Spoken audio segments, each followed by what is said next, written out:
National education పాలసీని రద్దు చేయాలి. నేషనల్ ఎడ్యుకేషన్ పాలసీని రద్దు చేయాలి. నేషనల్ ఎడ్యుకేషన్ పాలసీని बीजेपी हटाओ, बीजेपी हटाओ, बीजेपी हटाओ. విద్యార్థి సమైక్య ఏఎస్ఎఫ్ రాష్ట్ర పిలుపులో భాగంగా భద్రాద్రి కొత్తగూడెం జిల్లాలో ఎన్ఈపీ రద్దు చేయాలని భారీ ప్రదర్శన నిర్వహించడం జరిగింది. ఎన్ఈపీ నేషనల్ ఎడ్యుకేషన్ పాలసీ ద్వారా విద్యార్థులకు ఎటువంటి విద్య అందించాలనుకుని మీరు ఈ యొక్క పథకాన్ని తీసుకొచ్చిన విద్యా సంస్థలు అని చెప్పి ఈరోజు మేము ప్రశ్నిస్తూ అఖిల భారత విద్యార్థి సమైక్య ఆధ్వర్యంలో మేము ఒక ప్రదర్శన నిర్వహించడం జరిగింది.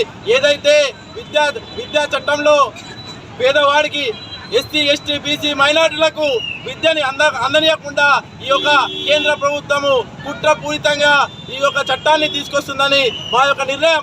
ఎందుకంటే ఈరోజు ఎన్ఈపీ తీసుకొచ్చి కాషాయీకరణగా సెక్యులరిజం అనే పదాన్ని ఈరోజు విద్యా సంస్థల్లో కూలి చేస్తూ ఆ సెక్యులరిజం పదాన్నే లేకుండా బీజేపీ ప్రభుత్వం కొత్త విద్యా చట్టాన్ని తీసుకురావడం జరిగింది. 1968లో ఏదైతే ఇందిరాగాంధీ నూతన చట్టాన్ని తీసుకొచ్చిందో ఆ చట్టంలో సెక్యులరిజంగా ఈ పదాన్ని తీయకుండా సెక్యులరిజం ఈ దేశానికి ముఖ్యమని చెప్పి పిల్లల నుంచే ఒక మొక్క నుంచే నాటాలని చెప్పి విద్యా సంస్థలో ఉండే తర్వాత 1986లో రాజీవ్ గాంధీ తీసుకొచ్చినటువంటి చట్టంలో కూడా విద్యా చట్టంలో కూడా సెక్యులరిజం పదాన్ని తీయకుండా ఆ ప్రభుత్వం కాంగ్రెస్ ప్రభుత్వము ముందడుగేసింది. ఈరోజు బీజేపీ ప్రభుత్వం విద్యార్థుల్లో ఏదైతే మత కళాలు లేపడానికి మనసుల్లో మత బీజాలు నాటడానికి చిన్నప్పటి నుంచే వాళ్ళని ఒక వైపును తీసుకురావడానికి ఒక కుట్రపూరితంగా ఈరోజు బీజేపీ ప్రభుత్వం చేస్తుందని మేము ఈ సందర్భంగా తెలియజేస్తున్నాము. కాషాయీకరణ రూపంలో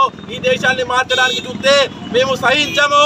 ఎందుకంటే ఈ దేశం ఏ ఒక్కరి సొత్తు కాదు. ఈ దేశం ప్రతి ఒక్కరిది. ఈ దేశం హిందువులది, ఈ దేశం ముస్లింది, ఈ దేశం క్రిస్టియన్ది, ఈ దేశం సిక్కులది, ఈ దేశం జైన్లది.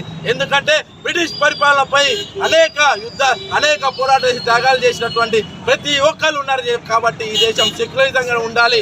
విద్యార్థుల్లో సెక్యులరిజం అనే పదం తీసి మీరు ఏదైతే కుట్రపూరితంగా చేస్తున్నారో బీజేపీ ప్రభుత్వానికి 4 నెలల్లో ఈ విద్యాలోకం ఖచ్చితంగా గుణపాఠం చెబుతుందని ఆ రోజు విద్యార్థులు స్వతంత్రం కోసం ప్రాణ త్యాగం చేశారు. ఈ రోజు విద్యార్థుల్లో నువ్వు మత కలహాలు తేవడానికి ఏదైతే ప్రయత్నిస్తున్నావో అది నీకు గుణపాఠంగా వచ్చే 4 నెలల్లో బీజేపీ ప్రభుత్వానికి గుణపాఠంగా మేము బుద్ధి చెప్తామని చెప్పి ఈ సందర్భంగా తెలియజేస్తాం. మోడీ గారు దయచేసి మేము చెప్తున్నాము, మీరు మత కలహాలు సృష్టించడానికి చాలా ప్రయత్నాలు 10 సంవత్సరాల నుంచి సృష్టించారు.